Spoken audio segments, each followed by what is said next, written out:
नाहरगढ़ की पहाड़ियों में घूमने गए दो भाई जिनके लापता होने के बाद जयपुर शहर में शोर सा मच गया। एक भाई जिसका नाम राहुल, कुछ पता नहीं चला, तो दूसरा भाई आशीष जिसकी नाहरगढ़ के जंगलों में डेड बॉडी, लाश मिली। जिसके बाद लगातार पुलिस प्रशासन दूसरे भाई राहुल की खोज नाहरगढ़ के जंगलों में लगातार कर रही है और पुलिस प्रशासन हर एंगल से इस मामले की गहनता से जांच पड़ताल में जुटा है। तो वहीं परिवार राहुल की आस लगाए बैठा है कि किसी भी तरीके से राहुल जिंदा लौट आए। पंजाब केसरी की टीम भी नाहरगढ़ के जंगलों में पहुंची और हर मामले को हर तरीके से जांचने की कोशिश की। राहुल की खोज पुलिस प्रशासन तो लगातार कर रहा है, लेकिन साथ ही साथ पंजाब केसरी भी हर तमाम अपडेट्स को लगातार जनता के बीच पहुंचाने का काम भी कर रहा है और राहुल से जुड़ी हर छोटी खबर को सबसे पहले प्राथमिकता से दिखा रहा है। राहुल के पिता का कहना है कि आशीष का फोन उनके मां के पास नहीं आया था, बल्कि घर वालों ने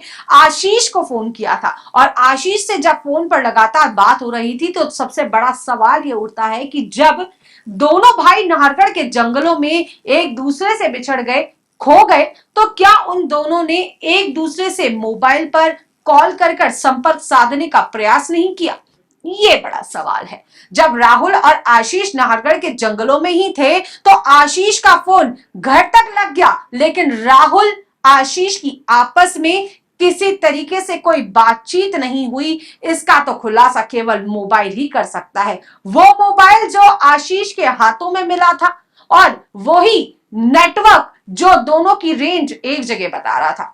अब सवाल ये उठ रहा है कि जब मोबाइल नेटवर्क में था, जब आशीष का फोन घर तक लग रहा था, तो दोनों ने एक दूसरे से संपर्क करने का प्रयास क्यों नहीं किया? इस कहानी में दूसरा सबसे बड़ा सवाल यह उठ रहा है कि जब परिजनों से पंजाब केसरी की टीम ने बातचीत की और पूछा कि उन्हें ऐसा क्यों लगता है कि राहुल का किसी ने अपहरण कर लिया है, तो उन्होंने जवाब देते हुए कहा कि जब आशीष का फोन आया कि राहुल नहीं मिल रहा है, राहुल कहीं बिछड़ गया है, तो वो बेहद ज्यादा घबराया हुआ लग रहा था। तब उन्हें ऐसा एहसास हुआ कि शायद किसी ने राहुल को दबाव बनाकर तो कॉल नहीं करवाया, या कॉल कराने वाला कोई तीसरा ही शख्स तो नहीं था जो पहले से नाहरगढ़ के जंगलों में मौजूद था। परिवारजनों का कहना है कि पहले भी ऐसी घटनाएं, पहले भी इस तरीके की अपहरण नाहरगढ़ के जंगलों से हो चुके हैं और उसी के आधार पर राहुल के अपहरण होने का अंदाजा लगाया और याचिका दर्ज कराई। अब इस कहानी में तीसरे बड़े सवाल की बात करें तो तीसरे सबसे बड़ा सवाल यह है कि परिवारजनों का कहना है